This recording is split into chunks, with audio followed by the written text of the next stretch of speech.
going to be making a marinade for some pork chops, which we are going to sous vide and then finish off on a cast iron grill. I got these frozen pork chops. They are about 1/4 inch to 1/2 inch thick. I got 6 of them. We are going to put them into a big Texas size Ziploc bag. This is a 2-gallon bag.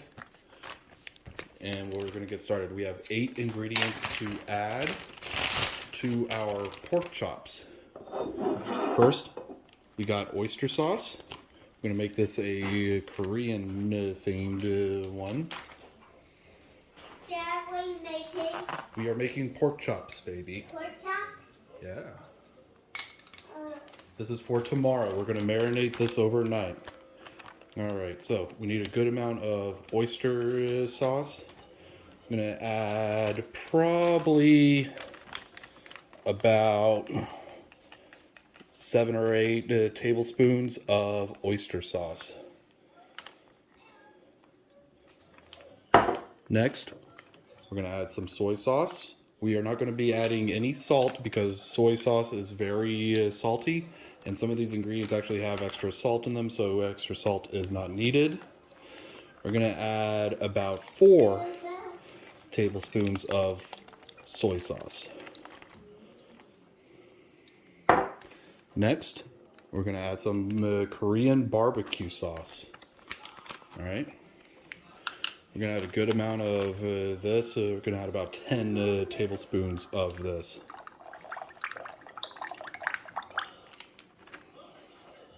So we got this black slurry here, but we're not done. Next, we're going to add some garlic powder.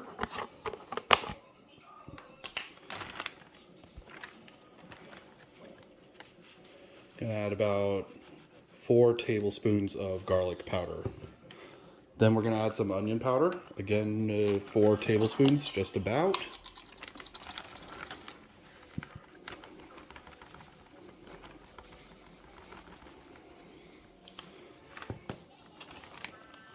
Next, going to add some parsley. I'm going to add about 4 tablespoons of parsley. We're going to add some chives. These are freeze-dried. We're going to add about 2 tablespoons of chives.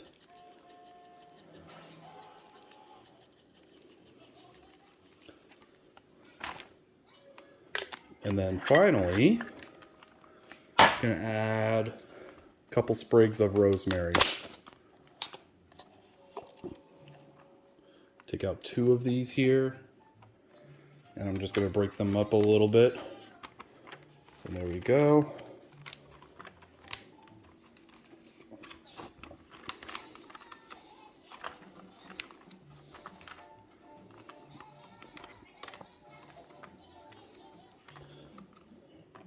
Also going to put the sticks in there, because again, we're just trying to get that aromatic and flavor in there. And I'm going to be wiping everything off. So now, if you have your slurry, you put a little air in there, mix it up, get it all nice and mixed up. You got a good amount of liquid here at the bottom. Just gonna give it a good squish with my hands. Make sure everything is good and incorporated. Next, I'm going to add in the pork chops one by one. Yes, these are frozen, but they are going to defrost in my fridge for 24 hours. When you add them, make sure that they get a good coating before adding the next one.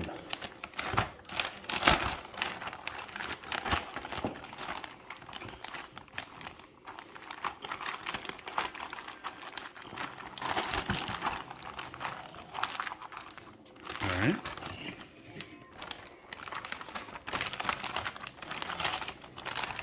Here comes number 3.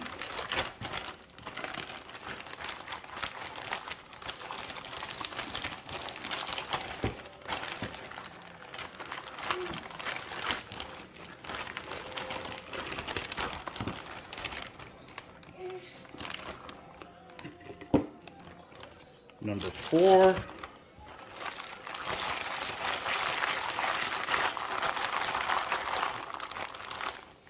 I'm gonna mix this up even better once I get them all in here. I'm gonna come in the other side here.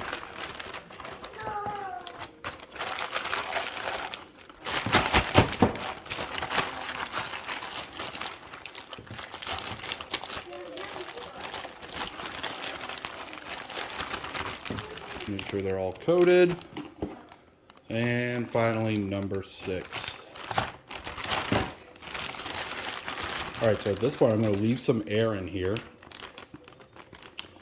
I'm going to seal this up and toss it around in the sauce. Make sure everyone gets fully covered. Make sure none of them are missed. Alright. So, looks like some got out. I hope we're not leaking a little, are we? Uh-oh. Looks like we might be leaking there. Might have to get a second bag for this. I might have punctured it. No, I think we're good. I don't know where that came from, but maybe I'll add a little tape to it. Anyways, there's everything all nice and covered. I'm going to push as much air out of this as I can. Seal it back up. Flip it over on top of itself, just like that, and put it in the fridge. I don't think we're leaking. We might have a little leak right there. I'm gonna get some tape and cover that up. All right. We are going to cook up our pork chops, which have been marinating for 24 hours. I have a cast iron skillet here that's well seasoned. We have it on a little higher than medium high. You're going to add a tablespoon of butter. Let that melt down. I'm going to cook each one of these individually in this cast iron. Once it comes up to heat, it should not take too long to cook up. Once that starts sizzling really well, then we will get going. Shouldn't take too long. These are kind of thin, as I said, a 1/4 inch to 1/2 inch thick. I'm going to measure their temperatures. You want it about 160. And that will get our pork chops nice and ready. So I see some sizzling here on my butter, so I'm going to pull out the first one. I'm not going to wipe it off. I'm just going to keep it just like that. I'm going to cook it for about 1 minute. I'm going to flip it, cook it for another minute, add butter as needed, and then check my temperature. I'm making the pork chops right now. They'll be ready in a little bit. The rice is done, and we'll have the food here in about 5-10 minutes. Okay, go play. Yep, go play. They'll be done soon.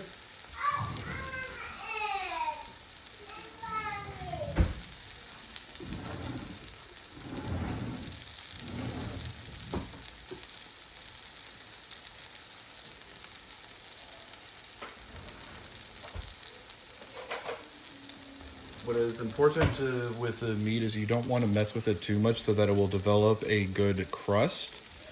Mine is sizzling way good, but I think it is not quite sizzling enough. So I'm going to turn up the heat just a little.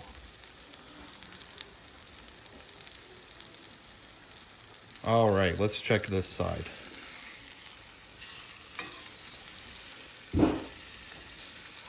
Looks very nice and glossy. You can see that it's still not cooked in some parts, but the edges are. Now it has a nice sizzle. This one will probably take a little longer to cook up to heat, but that's all right. This is just the first one. I am going to check its temperature just to show you that it is not ready. Put it in at a side here. You see it is only at 64. And we need to get it up to 160 for it to be completely done. So I'm going to let this go for a little bit longer. I'm actually going to put this up a little bit more even, maybe even closer to high. So another thing that I am going to be doing with these pork chops is add some garlic to the butter to give it a little bit extra flavor of garlic. So I got this pre-diced garlic here. It's going to add a good amount here over here to the side.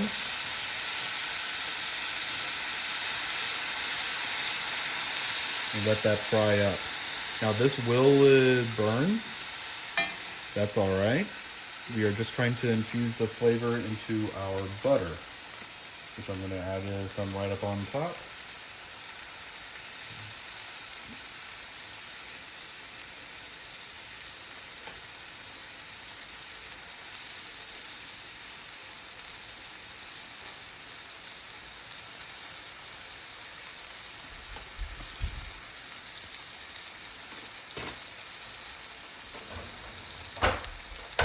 Now that I have some nice garlic butter here, I'm going to take a little and baste it on top.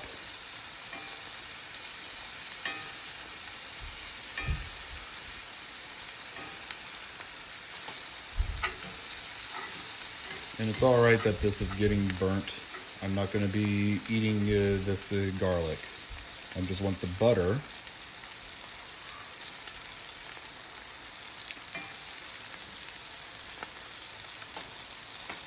For the pork chop. I am now going to flip it again. You got some nice char up on the top here. I'm going to press it down into the middle here. And let it go. Again, we will check our temperature. We are probably going to flip it one more time and put it in this thick part right here. As you see, it is at 120, approaching 130. So we are almost there. Probably about 30 seconds more on this side, and then I'm going to flip it one more time and cook it 30 more seconds on the other. I'm going to scoop out this burnt garlic. It served its purpose.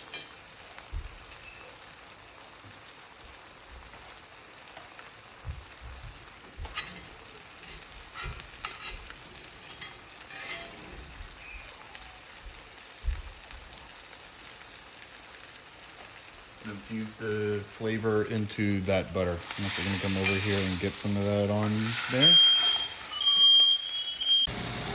You always want to have your fan on when you're cooking. Otherwise you might set off your smoke alarm.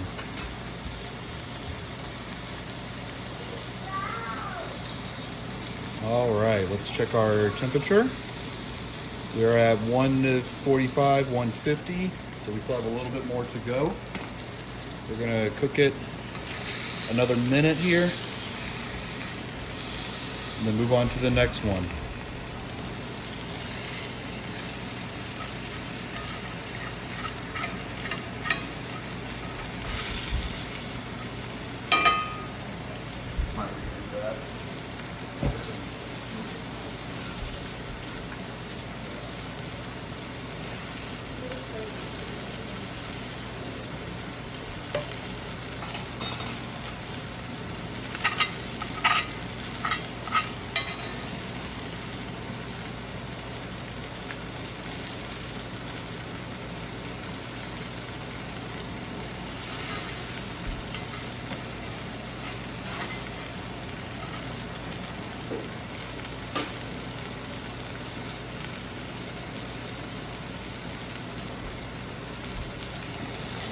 not going to add any garlic.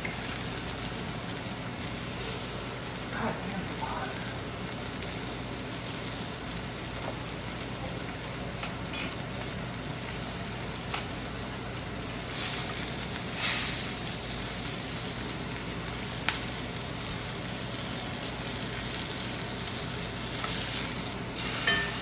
All right, we have a beautiful crust on this one.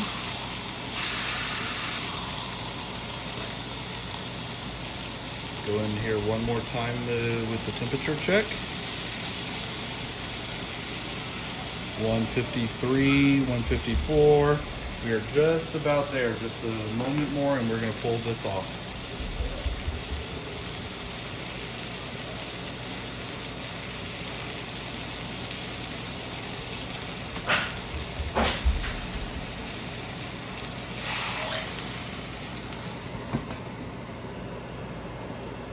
There's your finished pork chop. Add a knob of butter to our cast iron skillet here. I've already cooked one, but I'm going to show you the process. So we want it nice and hot. So then add our pork chop.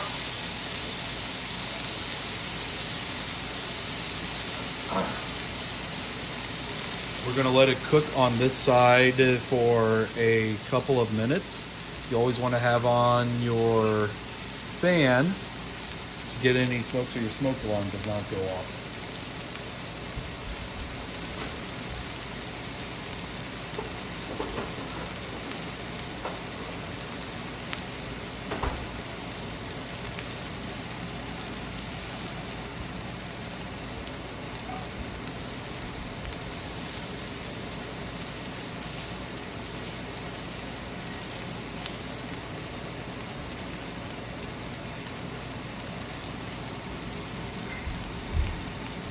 After about a minute, we are going to flip and check our sear. As you see, we have a nice caramelization going on here.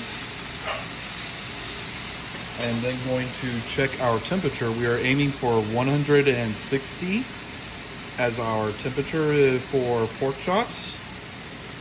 Just stick it in sideways here and check that out. We're at about 90.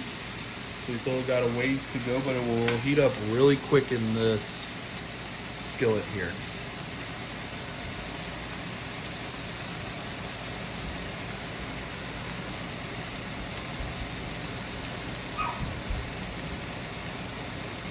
All of this fat along the cap is rendering and adding to the flavors. Also, we have been marinating this for 24 hours. So it has all of the previous flavors that we have made from our marinade.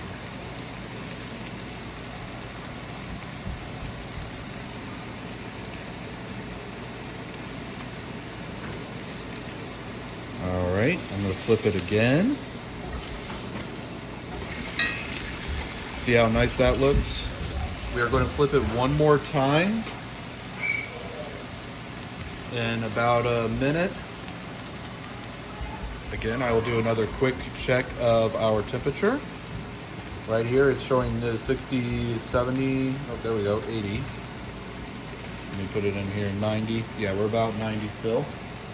We're gonna let this go for a little while.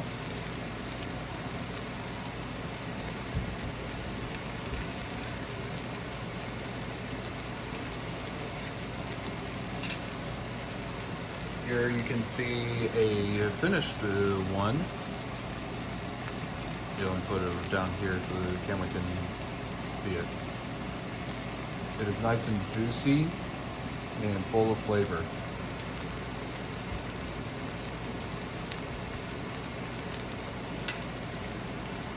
I'm going to be doing this for 4 more steaks. Should take me about 15 minutes to finish them all, and we can eat as we go along.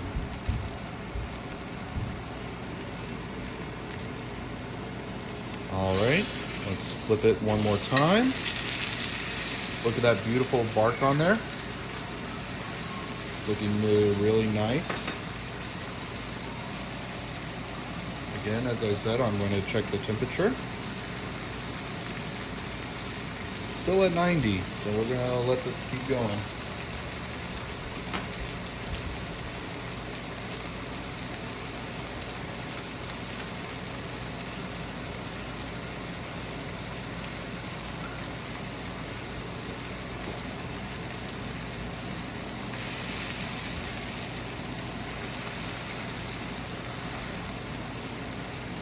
You want to have the heat right.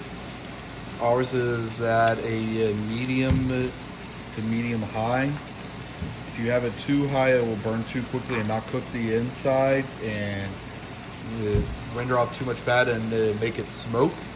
You don't want it at a smoke point. There is steam and some smoke coming off, which is why I have the fan on here in the background so that my smoke detectors do not go off. Right here you can see a little bit of blood seeping out from that bone. That lets you know that the pork chop is not done. If you do not have a thermometer to check, this is actually a very good indication right here. You see the blood boiling and seeping out. You can tell that it is not done. Once it is clear, that's when you know it is good and done. So this is not quite as hot as I would like it. I would probably already be done by now. It's a very finicky thing to get it exactly right. I'm going to turn up the heat ever so slightly. We are cooking over a gas stove, so it's not as precise. So this will take a little bit longer, but the rest of the pork chops should go a little bit faster as I dial in the heat. I'm going to flip it again. That has a very beautiful crust now. Let's check our temperature again, see where we are at. Go in here like that. We're at 125. So we are getting there. Hopefully just a little bit longer for this to be done.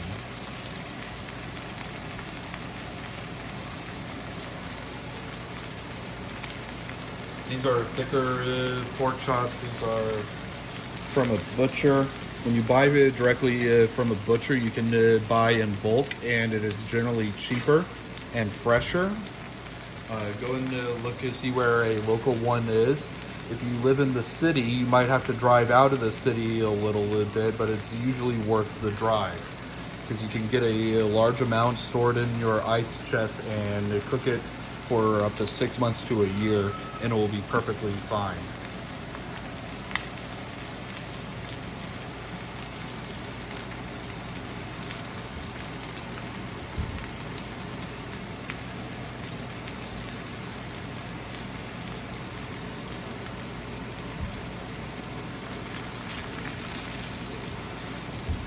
You can also do your poke test. You can tell when it feels raw as opposed to cooked because of the spring back. So when you pierce a piece of meat, it feels a little tougher as opposed to just flesh. All right, I'm gonna go in there with my thermometer again and check. I'm gonna check closer to the bone here. We are at 155, 160, perfect. So this is done. We are going to pull this off and enjoy our meal. Thank you for joining us. Let me get you the finished shot. And I'm going to cook up the rest of these and enjoy them. Thank you.